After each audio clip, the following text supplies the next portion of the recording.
One of the most famous passages in all of American literature, perhaps the most famous, is the transparent eyeball sequence in Emerson's Nature from 1836.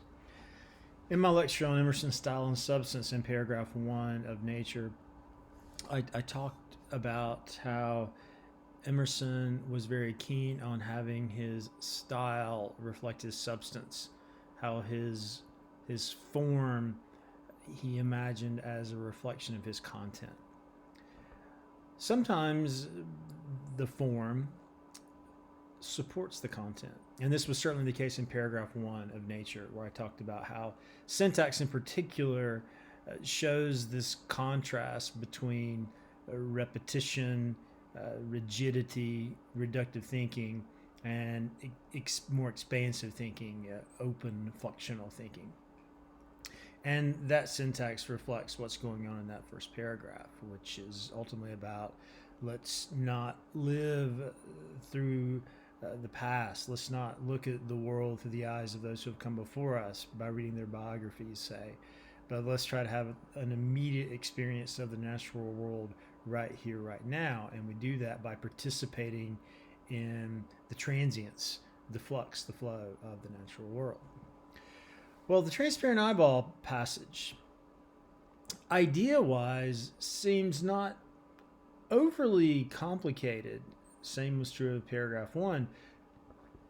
It appears to be about a speaker, an I, let's call him Emerson. Certainly we're treating his works as essays, as if they are nonfiction, though certainly even a nonfiction piece, literary piece, does function with the I as a kind of construct.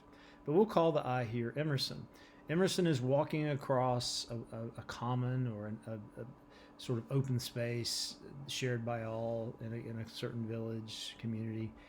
And all of a sudden, he feels his particularity, his particular I, fall away. And he feels like he becomes part of the cosmos, to use kind of a cliche, becomes one with the cosmos. And when that happens, he can see everything. So he is nothing. His ego, his particular I, Emerson, becomes nothing because he is all. And in becoming all, it's as if he is all eyeball, that ultimately he has become pure sight, that he can perceive how the entire universe works. He becomes part or particle of God. Could read this as a mystical moment. Indeed, if we look at Emerson's journal, it appears that he had a moment similar to this for real, or he suddenly felt that he was not contained within his skin anymore, but was as expansive as the universe. So it would be mystical in that way, insofar as it seems to be about a transcendence of ego to this principle of the all. But again, the action, I believe, is in the language. So let's pay attention to the language just as we paid attention to the language at the beginning of the essay. You'll find this early in the essay, in chapter 1 of the essay. I'll just go through sentence by sentence. I won't read the whole thing. I'll go through sentence by sentence. Crossing a bare common in snow puddles at twilight under a clouded sky, without having in my thoughts any occurrence of special good fortune, I have enjoyed a perfect exhilaration. Now, crossing is very important here. Crossing, of course, literally means he's moving from one part of the common to another, but also crossing suggests that he is taking two things and crossing them, that there is some kind of oppositional relationship here. If you just think of a cross, it is two directions at once. It's a tension between the vertical and the horizontal. So the crossing suggests more metaphorically that this might be a juncture, a crux, a kind of threshold where oppositions meet, a boundary between oppositions where something monumental might occur. Crossing a bare. There's nothing there. So that seems to be important, given that He becomes nothing later on. This idea of negation is important in this passage. I It's crossing a bare common. Common, well, that means it's shared by everyone. So there's something democratic going on here. But the interesting imagery starts here in snow puddles. What are snow puddles? Snow is a solid. Puddles are a liquid. Snow puddles, what does that mean? Well, we might say it's a kind of slush. So there's this odd contradictory effect here where Emerson's walking through something that is both solid and liquid at the same time, which appears to be self-contradictory. At twilight, when is twilight? It's between night and day. It's between dark and light. So if the snow puddles are between solid and liquid, the twilight is between dark and night, under a clouded sky. So clouds themselves are solid, but also nebulous. They're constantly shifting, though they retain their shape. So there again, you have this kind of interplay between pattern and turbulence. So these three images suggest a state of in-betweenness, which we would call a liminal state, a threshold state. And that takes us back to the idea of crossing, that Emerson is somehow at a crossroads, an in-between state. When I've done these things, without really having in my thoughts any current special thought of special good fortune, I've enjoyed a perfect exhilaration. I'm glad to the brink of fear. What does that mean? This interplay between gladness and fear. That's odd. Well, if we know anything about late 18th century aesthetics, we know that Edmund Burke in England and Immanuel Kant in Russia developed this idea of the sublime.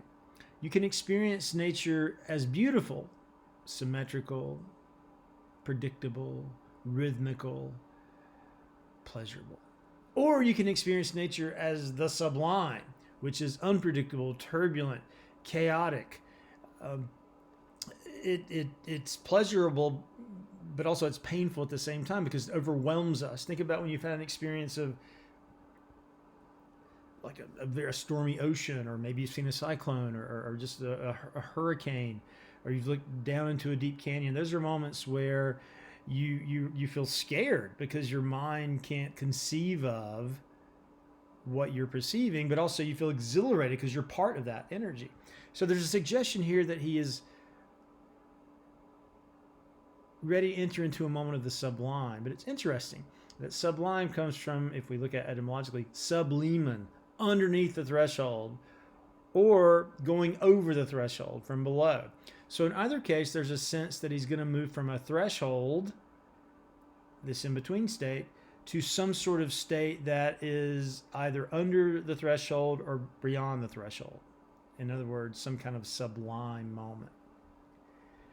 What happens? In the woods, too, a man cast off his year, at the snake his slough, and at what period soever life is always a child. Well, that's interesting, that basically in the woods you can return to innocence. You can return to the garden. You can return to Eden.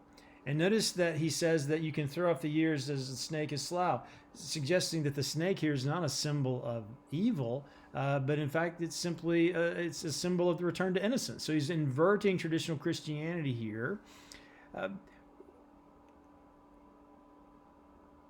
In the woods is perpetual youth.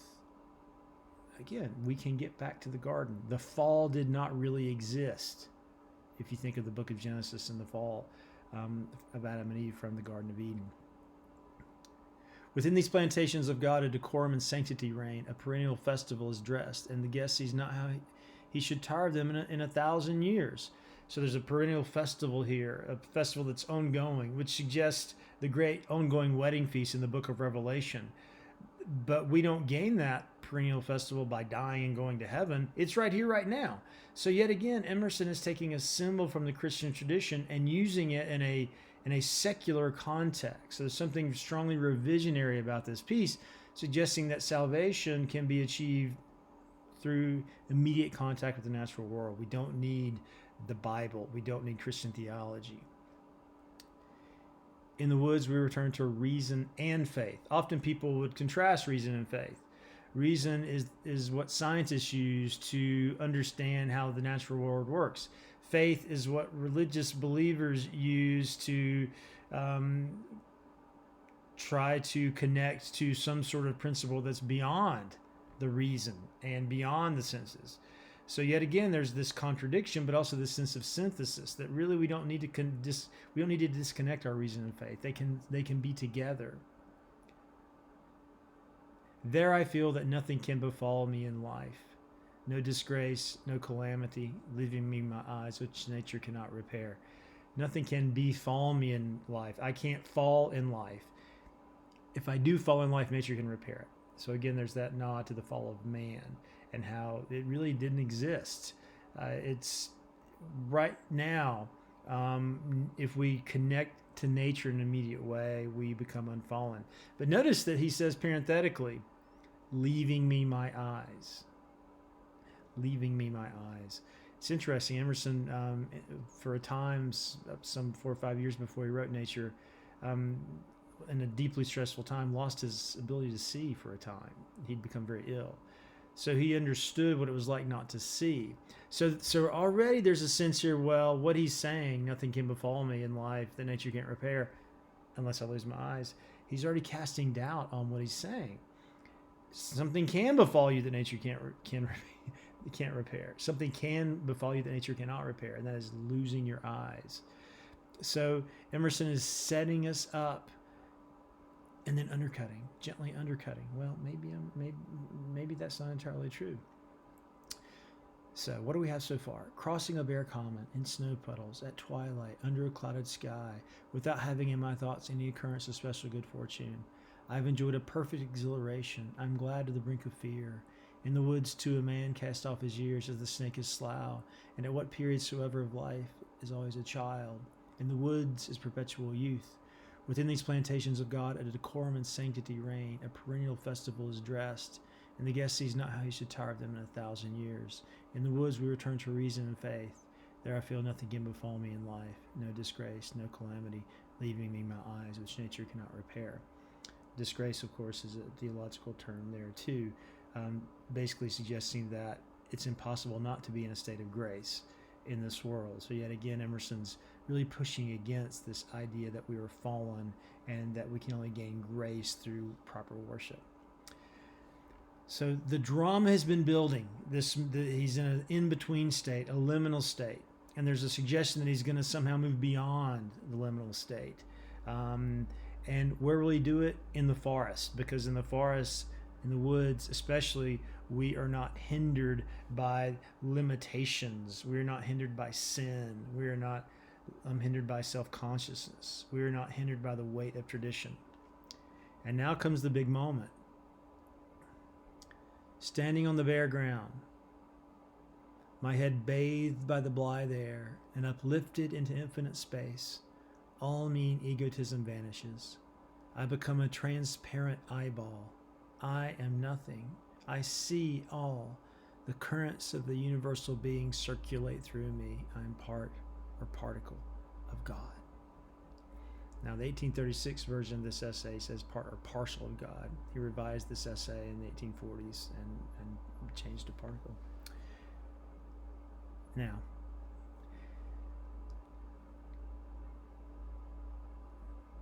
he's standing on the bare ground, my head bathed by the blithe air, because there's a sense that the air itself is like a liquid. It's like he's being baptized in the very air itself, which is not spirit in a metaphysical way. It's simply air that he's breathing. And he's uplifted in infinite space. There's a sense that right here, while standing on this earth, I am part of the infinite. I don't need to go to heaven. So again, there's this really strong idea that the whole idea of Christian salvation is unnecessary. Standing on the bare ground, my head bathed by the blithe air and uplifted in infinite space, all mean egotism vanishes. Wait a minute. What should standing on the bare ground modify? I. Standing on the bare ground, I. But the I falls away. Emerson has written here an egregious grammatical error. It's a dangling modifier. Standing on the bare ground does not modify all mean egotism. But it's interesting. So the grammatical error is rhetorically powerful. Why? Because the I falls away. So his grammatical error is emphasizing in syntax that the I, the particular ego, the discrete self, has fallen away. The ego, that part of myself that is motivated by fear and desire, gone away. And now I'm like this huge eyeball, let's say, transparent. You can see through me. And I'm nothing. My ego's gone away. I'm just this sort of wispy, vague sphere we might imagine. And I can see everything. I can sense everything. Understand how the cosmos works, because the very currents of the universe will be circulate through man, particle of God. All right. It's the kind of mystical moment, as I've said, where he becomes a participant in the whole. But a transparent eyeball, in order for the eye to see, it must have the ability to refract light. And Emerson knew this. He'd read a good bit on optics.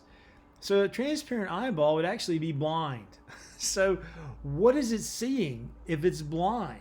So that's one way that this undercuts itself. This passage undercuts itself. So if it is a move from particular to general, from ego to everything, and if that's the way of thinking about the sublime, he's moved from the liminal state to the sublime state of transcending ego to the all, but he's blind. So if he's blind, how can he see everything? So just at the moment where Emerson's positing this sort of universal knowledge, he's also saying he doesn't really know anything, which is kind of interesting, because we go back to his sentence about, as long as I have my eyes, no disgrace can befall me. There's a suggestion here that sight is what limits him. Sight is what keeps us from having pure repair, pure grace. It's sight that keeps us from that. It limits us. So even in that moment where he says, I can see everything, he uses an image that suggests, no, he's really seeing absolutely nothing. So we as readers are in a kind of conundrum. We ourselves are now in that liminal space. We are crossing a bare common in snow puddles at twilight under a clouded sky, because we now have to figure out what this writer means when he's telling us he can see everything, but using imagery that says he can see absolutely nothing. Well, that's how Emerson works. So again, pay attention to moments like this as you go through the essay. Ideally, you would have this passage in front of you, of course, and listen to my lecture with this passage in front of you. I have had it in front of me, of course. And if we were in class, you would have your book open. So in this case, just have it in front of you and listen to this lecture, and hopefully it'll help you get into the passage.